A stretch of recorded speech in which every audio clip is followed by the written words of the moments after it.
দুই নাম্বার বিষয় হলো, মাহে রমজানে আমি কি করতাম? মাহে রমজানে আমি কোরআন তেলাওয়াত করতাম। হুজুর, আমার স্ত্রী 5 খতম কোরআন পড়েছে। আপনারা বলেন নাই? আপনারা বলেছেন। আমি আপনাদের জন্য দোয়া করেছি শবে কদরের রজনীতে, বেজর রজনীতে, ঈদের নামাজে 5 খতম হয়েছে, 3 খতম হয়েছে, 1 খতম হয়েছে, 10 খতম হয়েছে। আপনি বলেন কোন ফ্যামিলিতে মাহে রমজানে কোরআন একটু পড়ে নাই? এরকম ফ্যামিলি আপনি খুঁজে বের করতে পারবেন না। পারবেন? এটা হলো বাংলাদেশ, মুসলিম কান্ট্রি। এখানে বাংলাদেশের মানুষ সবাই কোরআন পড়েন। মসজিদ থেকে আমি অনেক কোরআন দিয়েছি। মসজিদে কোরআন স্টক করে রাখার বিষয় নয়, আপনি বাড়িতে নিয়ে যান, বাড়িতে পড়েন। আপনার আরেকটা লাগলে আরেকটা নেন। আপনার যদি আরেকজনের প্রয়োজন হয়, বন্ধু বান্ধব, তাকেও দেন। মসজিদ থেকে কোরআন নেন, কোরআন পড়েন। কথা ঠিক কিনা বলেন? কেন? এটা রমজান মাস। এই রমজান মাসে কোরআন পড়তে হবে কেন? আল্লাহ বলছেন, শাহরু রমাদান আল্লাযী উনজিলা ফীহিল কুরআন হুদাল লিন-নাসি ওয়া বায়িনাতিম মিনাল হুদা ওয়াল ফুরকান। এটা এই মাস যে মাসে কোরআন নাজিল হয়েছে। কোন মাস? রমজান মাস। মানব জাতির হেদায়েতের জন্য, সত্য মিথ্যা পার্থক্য করে দিবে কোরআন। কোরআন এটা একটা জিকির গ্রন্থ। কোরআন আমি রমজানে পড়েছি, রমজানে আমি রোজা রেখেছি, আবার আরেক রমজানে আগ পর্যন্ত এই রোজার বিষয়গুলি আপনাদেরকে বললাম। যে শাওয়ালের রোজা, প্রতি মাসে 3টা করে রোজা, প্রত্যেক সপ্তাহে 2টা করে রোজা। এই রোজার পরে আমি আসলাম কোরআনের দিকে। কারণ কোরআন আমরা রমজানে পড়েছি। এই কোরআন কি শুধু, আপনারা বলেন, সবাই আওয়াজ দিয়ে বলবেন, কোরআন কি শুধু মাহে রমজানের জন্যই নাজিল হয়েছে? আওয়াজ দেন না। তাহলে কোরআন নাজিল হয়েছে 12 মাসের জন্য। 12টি মাস কোরআন পড়বে। আজকে আমাদের এখানে দুপুর প্রায় 1টা বাজে, অন্য দেশে সেটা রাত 1টার মতো বাজে। আবার কোন দেশে 3 ঘন্টা ডিফারেন্স, কোন দেশে 6 ঘন্টা ডিফারেন্স, কোন দেশে 10 ঘন্টা ডিফারেন্স, কোন দেশে 1 ঘন্টা ডিফারেন্স, 2 ঘন্টা, আছে না? তার মানে 24 ঘন্টা মানুষ আল্লাহর ইবাদত করে, আর 24 ঘন্টায় মানুষ কোরআন তেলাওয়াত করে। কোরআন নাজিল হয়েছে মানুষের হেদায়েতের জন্য। আল্লাহ রাব্বুল আলামিন আদমকে ছেড়ে দিলেন, বললেন, তুমি আমার হুকুম অমান্য করার কারণে, লঙ্ঘন করার কারণে জান্নাত থেকে বের হয়ে যাও। ফাইম্মা ইয়াতিয়ান্নাকুম মিন্নি হুদান, যখন তোমার কাছে হেদায়েত বাণী যাবে, আমার পক্ষ থেকে গ্রন্থ যাবে, আমার পক্ষ থেকে বিধিমালা তোমার কাছে যাবে। ফাইম্মা ইয়াতিয়ান্নাকুম মিন্নি হুদান ফামান তাবিআ হুদায়া ফালা খাউফুন আলাইহিম ওয়ালা হুম ইয়াহজানুন। সেটা তুমি যখন আঁকড়ে ধরবে, তুমি যখন মানবে, তোমার জীবনের সাথে, পরিবারের সাথে, দেশের সাথে, পৃথিবীর সাথে আমার দেওয়া কিতাব যখন এইগুলির সাথে মিলাবে, তখন আমি আল্লাহ রাব্বুল আলামিন তোমাকে ক্ষমা করে তোমার জন্মস্থান জান্নাতে বাহির করেছি পৃথিবীতে। আমি আল্লাহ রাব্বুল আলামিন আমি আবার তোমাকে জান্নাতে নিয়ে আসবো এই কিতাব মানার কারণে। তাহলে আমরা আল্লাহকে চিনি, মুহাম্মদ সাল্লাল্লাহু আলাইহি ওয়াসাল্লাম আল্লাহর পরিচয় দিয়েছেন, তাই আমি আল্লাহকে চিনি। আল্লাহ রাব্বুল আলামিনের নবী কোরআনের মাধ্যমে আল্লাহ সম্পর্কে আমাদের পরিচয় করিয়ে দিয়েছেন, তাই আমি আল্লাহ রাব্বুল আলামিনকে চিনি। কেমনে চিনি? কাফেররা বলল যে আল্লাহ রাব্বুল আলামিন কি জিনিস, কে তাকে জন্ম দিয়েছে, তার ছেলে মেয়ে আছে কিনা, তার বিবি বাল বাচ্চা আছে কিনা। এই আল্লাহর পরিচয় আল্লাহ রাব্বুল আলামিন বিশ্বনবীর মাধ্যমে, কোরআনের মাধ্যমে বিশ্বনবীর কাছে ওহী পাঠালেন। আল্লাহ রাসূল বলেন হুয়াল্লাহু আহাদ, আল্লাহ এক এবং একক। আল্লাহুস সামাদ, লাম ইয়ালিদ ওয়া লাম ইউলাদ ওয়া লাম ইয়াকুল লাহু কুফুয়ান আহাদ। হে নবী, আপনি বলেন আল্লাহ এক এবং একক, তিনি সমকক্ষহীন, তার সমকক্ষ কেউ নাই, তিনি কাউকে জন্ম দেন নাই, তাকেও কেউ জন্ম দেয় নাই। এই পৃথিবী সবকিছু মুখাপেক্ষীহীন, কেবল আল্লাহ রাব্বুল আলামিন মুখাপেক্ষীহীন, কোন মুখাপেক্ষী না। পৃথিবীর সবাই মুখাপেক্ষী, আল্লাহ রাব্বুল আলামিন মুখাপেক্ষী না। আল্লাহ কোনো কিছুই প্রয়োজন হয় না। এই যে শিক্ষা, এই যে পরিচয় কোথায় পেলাম? কোরআনে পেলাম। এই জন্য কোরআন মাহে রমজানে আমরা পড়েছি। এই মাহে রমজানে সীমাবদ্ধ না, মাহে রমজানে পড়ে শাওয়ালে পড়বো, সকল মাসে পড়বো, রমজান আসার আগ পর্যন্ত আবার কোরআন খতম করব, কোরআন বুঝবো, কোরআন পড়বো, এই আমল আমাদেরকে অব্যাহত রাখতে হবে। কথা ঠিক কিনা বলেন? সুতরাং কোরআনকে আমরা ভুলে যাব না। আল্লাহ রাব্বুল আলামিন বলেন,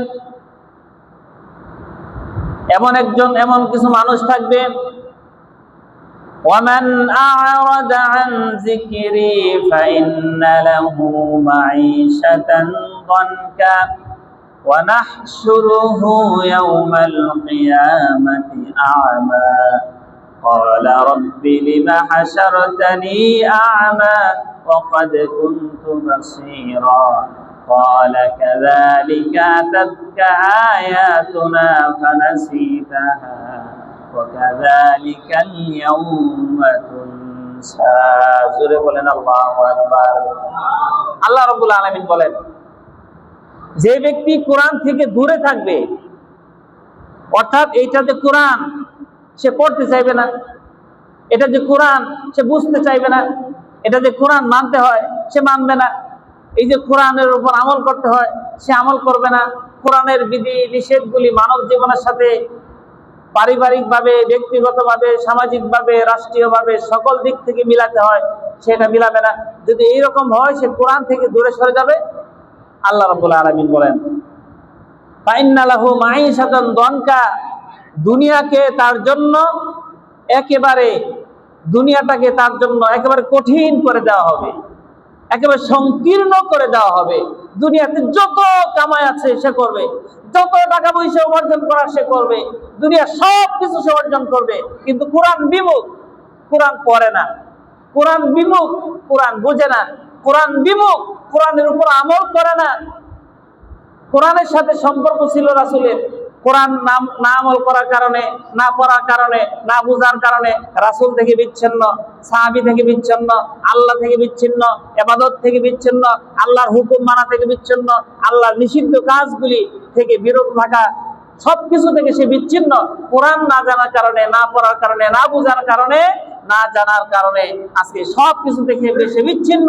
আল্লাহ পাক বলেন, এইরকম লোক যদি হয় সে কোটিপতি থাক, দেশের মালিক থাক, দেশের প্রেসিডেন্ট থাক, সারা পৃথিবী যদি তার থাকে, কিচ্ছু আসা যায় না। আমি তার জন্য দুনিয়াকে সংকীর্ণ করে দেব, একেবারে সংকীর্ণ। সে শুধু হায় হুতাশ করবে, হতাশা তাকে চেপে ধরবে, তার কখনো ক্লান্তি কাটবে না, তার কখনো হতাশা কাটবে না, তার বিপদ আপদ বালা মুসিবত কাটবে না। এত কিছু টাকা পয়সা থাকার পরেও, ব্যাংক ব্যালেন্স থাকার পরেও তার কাছে মনে হবে আমি একা, কিচ্ছু নাই, নিঃস্ব আমি, তার কাছে কিছুই মনে হবে না। কারণ সে কোরআন থেকে দূরে সরে গিয়েছিল। মাহে রমজান 1 মাস কোরআন পড়েছে, বাকি 11 মাসের কোরআনের কোনো খবর নাই, কোরআনের আমল নাই, কোরআনকে মানতে হবে মানার কোনো খবর নাই, কোরআন পড়তে হবে পড়ার কোনো খবর নাই, কোরআন অনুযায়ী চলতে হবে চলার কোনো সামনে তার বন্দোবস্ত নাই। সে কোরআন অনুযায়ী চলতে চায় না, সুদ খায়, ঘুষ খায়, হারাম খায়, অবৈধ খায়, যেইগুলি না যায় সবকিছু তার সাথে জড়িত, যেইগুলি হারাম সবকিছু তার সাথে জড়িত, সবকিছু তার সাথে যায়, কিন্তু হালাল গ্রহণ করে না, হারামটা বেছে নেয়। সে হক বুঝে না, বাতিলকে গ্রহণ করে, সে সত্যকে বুঝে না, মিথ্যাকে গ্রহণ করে। এইরকম করার কারণে আল্লাহ পাক রব্বুল আলামিন কিয়ামতের ময়দানে কি কঠিন কথাটা বলেছেন সেটা আল্লাহ পাক বলছেন, ফাইন্না লাহু মাঈশাতান দনকা ওয়া নাহশুরুহু ইয়াউমাল কিয়ামাতি আ'মা। দুনিয়াতে সে সবকিছু থেকে বঞ্চিত, সে মনে হবে আমার কিচ্ছু নাই, এত টাকা পয়সা, ব্যাংক ব্যালেন্স কিচ্ছু নাই। অথচ আরেকটা ছোট্ট উদাহরণ দেই, একজন মানুষ সারাদিন ট্রাক চালায়, অথবা অটো চালায়, অথবা টুকিটাকি কোনো কাজ করে, হালাল পর্যায়ে সে থাকে, হারামের দ্বারের কাছেও সে যায় না, হারাম গ্রহণ করে না, হারাম খায় না, সুদ খায় না, ঘুষ খায় না, বেইনসাফি করে না, মানুষদেরকে ঠকায় না, মানুষদেরকে কষ্ট দেয় না, মানুষদেরকে তিরস্কার করে না, এইরকম যত খারাপ কাজ সে কিচ্ছু করে না, হালাল পর্যায়ে থাকে। 2-3 বেলার মাঝে সে 2 বেলা খায়, ভালো খাবার সে পায় না, সে শাক সবজি, ডাউল, লবণ, আলু ভর্তা কোন রকম সে দিনকাল চালিয়ে যায়। ওই ব্যক্তি কাজ করার পরে সন্ধ্যা হয় মাগরিবের নামাজ পড়ে, রাত হয় এশার নামাজ পড়ে, বিবি বাল বাচ্চাদের সাথে খাওয়ার পরে তার দুনিয়াবি কোনো টেনশন নাই। সে তার এরকম মাটির মধ্যে শুয়ে পড়ে, পাটি বিছিয়ে, চাটাই বিছিয়ে, অথবা একটা মাদুরি বিছিয়ে, অথবা একটা কাঁথা খেতা বিছিয়ে যখন সে ঘুমায় যায়, তার ঘুমের নাকের যে শব্দ হয়, নাকের ইঞ্জিন পর্যন্ত ফেল হয়ে যায়, এত আরামসে সে ঘুমায়। কথা ঠিক? কথা বলেন। আরেক ব্যক্তি লক্ষ কোটি মিলিয়ন বিলিয়ন টাকার অভাব নাই, তার টেনশনের কোনো শেষ নাই। যে কোনো মুহূর্তে তার নিজের জীবনের ঝুঁকি, তার ব্যবসা প্রতিষ্ঠানের ঝুঁকি, কখন পুলিশ এসে যায়, ইন্সপেক্টর এসে যায়, র্যাব বাহিনী, গোয়েন্দা বাহিনী এসে যায়, সবকিছু তাকে ধরে ফেলে। সে শোয় আরামের বিছানায়, এক হাত পুরু এইরকম নরম গদির বিছানায় সে শুয়ে যায়। মখমলের বিছানার চাদর থাকে উপরে সাদা দপদপ করে, এসি চলতেছে, ফ্যান চলতেছে, বিদেশি লাইট, বিদেশি আপনার আসবাবপত্র দিয়ে ঘর ভর্তি। সে যখন ঘুমায় হাজারো টেনশন তার মাথায় কাজ করে, রাতের বেলা ঘুম ঠিক মতো হয় না, 14টা বড়ি খাওয়ার পরেও ঘুম হয় না। কথা কি সম্পূর্ণ ভুল না সত্য আছে? কথা কন। এই হলো কোরআন থেকে দূরে সরে যাওয়ার তার পরিণতি। সুতরাং আমরা রমজানে কোরআন যেমন পড়েছি, মাহে রমজানের পরে আমাদেরকে আবার সামনে রমজান আগ পর্যন্ত মাহে মাঝে মাঝে আমরা নফল রোজাও রাখবো আর কোরআন পড়বো। নফল রোজা হলো নফল, কিন্তু কোরআন পড়া কিন্তু নফল না। কোরআন পড়া একটা ফরজ, কারণ জানতে হবে, জানার পরে আপনাকে মানতে হবে। জানবেন কি? জানার উৎস কি? জানার উৎস কোরআন। সম্মানিত ভাইয়েরা, আল্লাহ নবী বলছেন, যার ভিতরে কোরআন নাই, মান কারাল কোরআন, যে ব্যক্তি কোরআন পড়ে আর যে ব্যক্তি কোরআন পড়ে না, যার ভিতরে কোরআন নাই, তার ভিতরটা হলো আপনি ঈদে বাড়িতে গেছেন, 3 বছর আগে বাড়ি বানায় নিয়ে আসছেন, তালা লাগিয়ে থুয়ে আসছেন, বাড়িতে কেউ থাকে না, দরজা খোলে না, জানালা খোলে না, লাইট জ্বালায় না। 3 বছর পরে আপনি যখন বাড়িতে যাবেন, যাওয়ার পরে দেখবেন ওই ঘরটা ঘরের মতো না, মাকড়সা, ময়লা, ধুলাবালি, আবর্জনা, এদিকে আবার মাটি উঠেছে, ইঁদুরে মাটি তুলেছে, নানান রকম সমস্যা। থাকে কি থাকে না? যার ভিতরে কোরআন থাকে না, তার অন্তরটা ওই উজাড় ঘরের মতো, তার অন্তরে কিচ্ছু নাই। উজাড় ঘরে যেমন থাকে সাপ বিচ্ছু থাকে, বিষাক্ত কিছু থাকে, যার সিনার মধ্যে কোরআন নাই, তার ওই সিনা থেকে আপনার বিষাক্ত কিছু ছাড়া আর কিচ্ছু আশা করা যায় না। এই জন্য একটা আমরা দেখি সারা পৃথিবীর শ্রেষ্ঠ বিশ্ববিদ্যালয়গুলি কোরআনের জ্ঞান, হাদিসের জ্ঞান, কোরআনের তাফসীর, হাদিসের দার্স না থাকার কারণে পৃথিবীর সেরা সেরা ব্যক্তি, বিজ্ঞ ব্যক্তি, তারপরে জ্ঞান গরিমায়, জ্ঞানে গুণে, বিদ্যান বুদ্ধিতে সে বাংলাদেশ সেরা সেরা মানুষ বের হয়, কিন্তু কোরআনের জ্ঞান, হাদিসের জ্ঞান না থাকার কারণে সে পাষাণ্ড একটা জানোয়ারের, হিংস্র জানোয়ারের চাইতেও বেশি পাষাণ্ড হয়। তার কারণে কলমের কুচা দিয়ে রাতারাতি করে ব্যাংকের টাকা, কোটি কোটি টাকা মেরে দেয়। কারা মেরে দেয়? যারা পৃথিবীর সব থেকে বড় শিক্ষিত, তারা এই কাজ করে। সুতরাং তাদের মধ্যে কোরআনের শিক্ষা নাই, হাদিসের শিক্ষা নাই, নবীজি চরিত্র নাই। এই জন্য আমরা মাহে রমজান বিদায় নিয়েছে, আমরা মাহে রমজানকে বিদায় চিরদিনের জন্য বিদায় দেব না। মাহে রমজানের শিক্ষা, এই মাহে রমজানের পরে আগামী রমজানের আগ পর্যন্ত এই কোরআন চর্চা আমরা করবো তো সবাই ইনশাআল্লাহ। আরো জোরে বলেন ইনশাআল্লাহ। মাহে রমজানের এই শিক্ষা আমরা গ্রহণ করব। 3 নম্বর পয়েন্ট, আরো বেশ কিছু পয়েন্ট আছে, আমি সবগুলি বলতে পারতেছি না, সময় শেষ। 3 নম্বর পয়েন্ট হলো যে মাহে রমজানের অর্থাৎ কোরআন, এটা আমরা পড়বো। আর কোরআন মানে জিকির। জিকির শুধু কোরআন না, জিকির মানে কি? মাহে রমজানে আমরা জিকির করেছি, খাওয়ার সময় দোয়া পড়েছি, বাথরুমে যেতে আমরা দোয়া পড়েছি। দোয়াগুলি আল্লাহ স্মরণ করে দেয়। যখন আমি বলবো বিসমিল্লাহ ওয়া আলা বারাকাতিল্লাহ, আল্লাহর নামে, আল্লাহ যেন বারাকা দেয়, আমি খাবার শুরু করলাম, আপনি বলেন এখানে আল্লাহর নাম আছে না নাই? আপনি যখন বাথরুমে যাবেন, আল্লাহুম্মা আল্লাহুম্মা, হে আল্লাহ, ইন্নী আউযু বিকা, এখানে আল্লাহর নাম আছে না নাই? আপনি যখন মসজিদে ঢুকবেন, আল্লাহুম্মা ইফতাহলি আবওয়াবা রাহমাতিক, হে আল্লাহ, রহমতের দরজা আমার জন্য খুলে দাও, এখানে আল্লাহর নাম আছে না নাই? আপনি যখন স্ত্রী সহবাস করবেন, সেখানে দোয়া পড়বেন। আপনি যখন মসজিদ থেকে বের হবেন, আপনি যখন বাথরুম থেকে বের হবেন, আপনার বন্ধুর সাথে দেখা হলে যখন সালাম দিবেন, এই প্রত্যেকটি ক্ষেত্রে কাজে দোয়া আছে না নাই? এই দোয়াগুলো আপনাকে স্মরণ করাই দিবে, যেগুলো আপনি রমজানে করেছেন। রমজান শেষ করে দিয়েন না, রমজানের পরেও এইগুলো আপনার সব সময় থাকবে। মানুষের সাথে হাসি মুখে কথা বলা, এটা সাদকা দেওয়ার সব, মানুষের সুপরামর্শ দেওয়া, মানুষের কুপরামর্শ থেকে বিরত থাকা, মানুষের সাথে বন্ধুত্ব করা, শত্রুত্ব সৃষ্টি না করা, মানুষকে এক আপন মনে করে নেওয়া, বিচ্ছিন্ন দূরে ঠেলে না দেওয়া, এই সবগুলি কাজ আমরা রমজানে করেছি। রমজানের পরেও আমরা ছাড়বো না, বলেন ইনশাআল্লাহ। আরো জোরে বলেন ইনশাআল্লাহ। 3 নম্বর পয়েন্ট বলে আমি আবার সংক্ষিপ্ত আর 2-1 মিনিটের মধ্যে শেষ করে দেব। সেটা হলো মাহে রমজানে এখানে কি আছেন 1 মাস মাহে রমজান থাকার পরেও, উপরে গেট খোলা ওই হিসাবে, উপরে গেট খুলছো না জি, এই ছলা দিকে লক্ষ্য করেন, শেষ করে দিচ্ছি। মাহে রমজানে 2 তালা 3 তালা ফেলে দেন।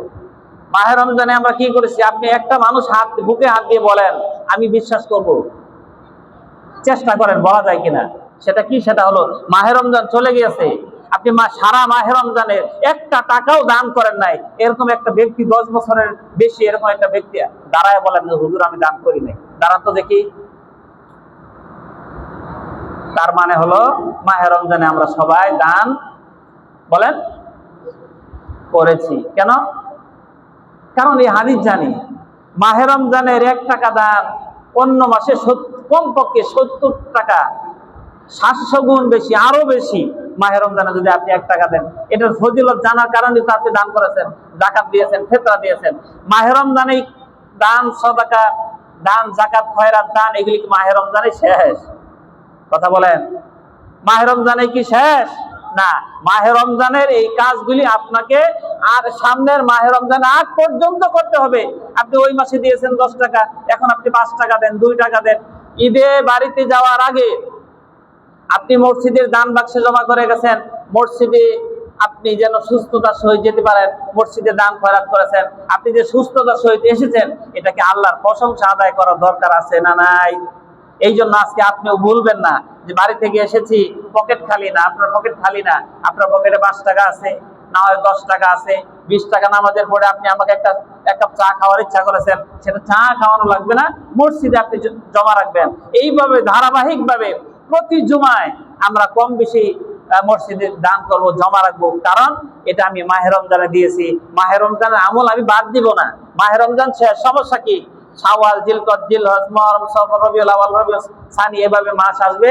রমজানের আগ পর্যন্ত আমি আবার দান সাদাকা করতে থাকবো। যেন আল্লাহ রাব্বুল আলামিন আমাদেরকে তৌফিক দেন, বলেন আমিন। যে আলোচনাগুলি আমরা করেছি, সামনের রমজান আসার আগ পর্যন্ত আমাদের কিভাবে চলতে হবে, মাত্র কয়েকটি দিক নির্দেশনা আপনাদের সামনে পেশ করেছি। এই দিক নির্দেশনামূলক ভাবে আমরা সকলেই কাটাবো, আমল করব, আমাদের জিন্দেগি সুন্দর করব, আমরা সকলেই বলি ইনশাআল্লাহ। আর জোরে বলে ইনশাআল্লাহ। সম্মানিত হাজিরিন, আমি আর কথা বাড়াচ্ছি না, সবার শেষ কথা বলে যে কথা বলে আমি বিদায় দিতে চাই, সেটা হলো আসুন মাহে রমজানকে আমরা বিদায় দিয়েছি, আমরা যেন সত্যিকার ভাবে বিদায় না দিই। আমি দেখেছি ওই সদরঘাট ফেরিঘাটে আপনি মানুষগুলি বাড়িতে যাবে ঈদে, আপনার জীবনের গ্যারান্টি কোথায়? আমার জীবনের গ্যারান্টি কোথায়? আপনি সামনের বছর বাঁচবেন, কোনো গ্যারান্টি নাই। এখন ওই যে বাড়ি থেকে আসেন, মরে যেতে পারতেন। আমার বুধবারের দিন সকালে আসার নিয়ত করেছি, হঠাৎ করে এমন সমস্যা হলো আমি আসতে পারলাম না, সেখানে আমি মরেও যেতে পারতাম, কিছুই করার ছিল না। হায়াত লোক কারা দেয়?